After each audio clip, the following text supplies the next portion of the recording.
Beralih ke informasi lain, Saudara, perbaikan gerbang tol Pejompongan masih dalam proses hingga Senin pagi 29 September.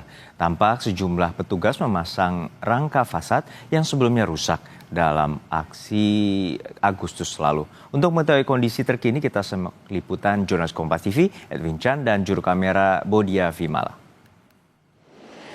Saudara, menuju siang terpantau arus lalu lintas dari arah Selipi menuju ke arah Cawang, baik dari luar maupun dalam tol dalam kota Jakarta itu terpantau ramai lancar. Dan dari luar mungkin terlihat lebih sepi, namun di dalam ini termasuk padat seperti itu, Saudara. Dan melaporkan langsung di depan gerbang tol Pejompongan yang merupakan salah satu akses vital dalam simpul tol dalam kota Jakarta. Di sini kita bisa lihat masih dalam proses perbaikan. Juru kamera Bodia Vimala akan menunjukkan kepada Anda bagaimana proses perbaikan ini masih dalam proses pemasangan fasad atau yang kita kenal sebagai dengan kata kanopi. Nah, kanopi ini masih dipasang mulai dari rangkanya terlebih dahulu, yang kemudian nanti baru setelah rangkanya terpasang baru bisa dilapisi oleh aluminium komposit yang merupakan lapisan luar yang anti panas yang memang kita ketahui bersama melindungi gardu tol lalu alat-alat elektronik di dalamnya. Saudara, dan mungkin kita bisa lihat di sini perbaikan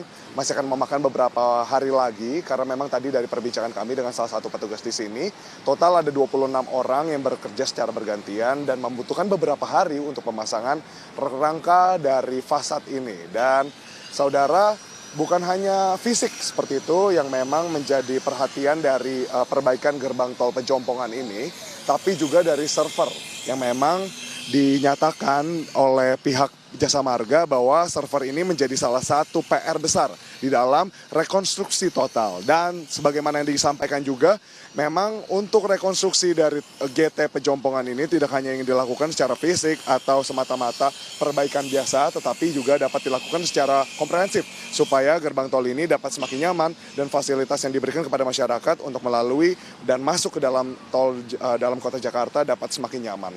Seperti itu kurang lebih, Saudara, dan harapannya pastinya kita bersama-sama mendoakan untuk proses perbaikan ini, rekonstruksi dapat berjalan dengan cepat supaya lalu lintas masuk ke dalam tol dalam kota Jakarta dapat kembali pulih secara normal seperti sedia kala. Edwin Chan, Bodia Vimala, Kompas TV Jakarta.